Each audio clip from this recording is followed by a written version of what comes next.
Well, we've said it before that students come in all shapes and sizes, and they come with all sorts of languages too these days.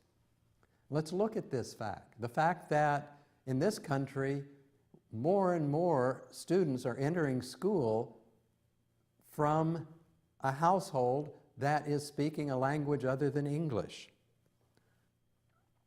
Now, in the past, when there were waves of immigration, and there was all this thinking by not just educators, but politicians and everyone else about how do we enculturate all this immigration. In the past,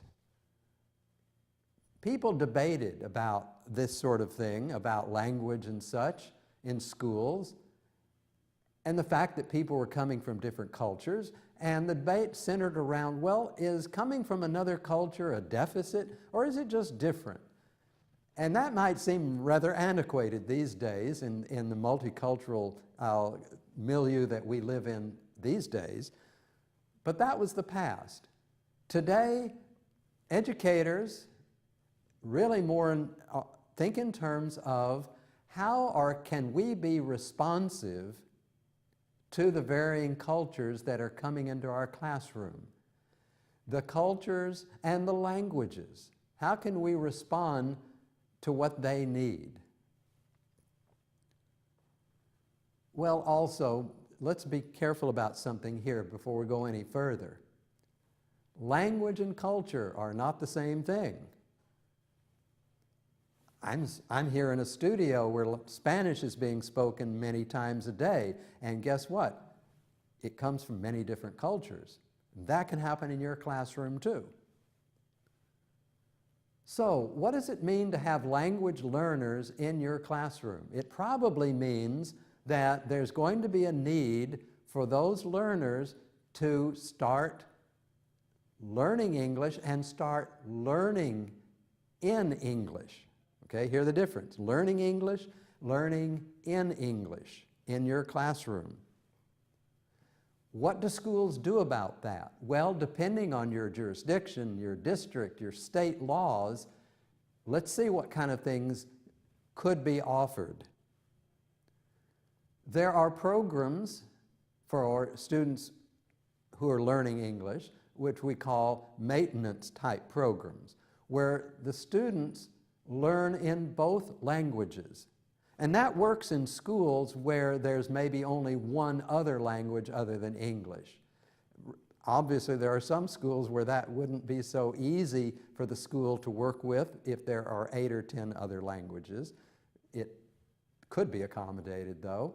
But maintenance programs, the idea here is we teach in both languages. Students learn in both languages. We accommodate those languages.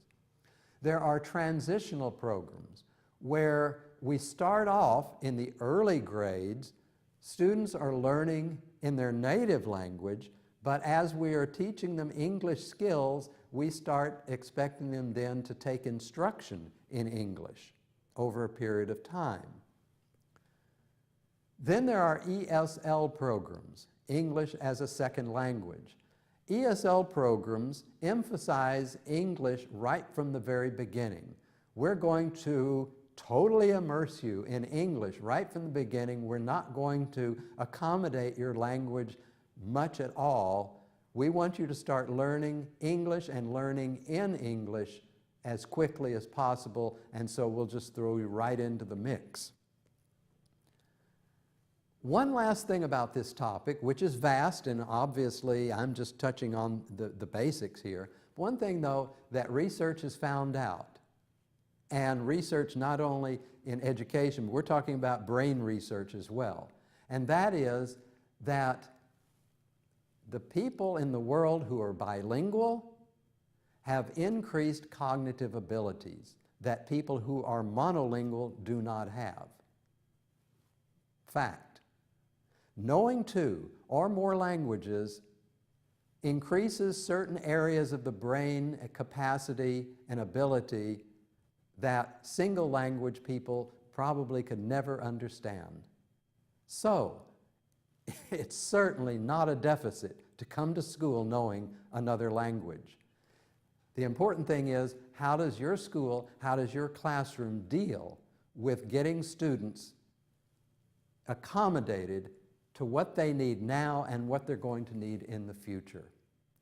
I encourage you to do some extra research, especially in the geographical area where you live, and learn about what languages are present, learn about what are the laws governing what schools can and cannot do with language programs in the school. So good luck with that, and don't forget about the extra supplemental readings and review questions.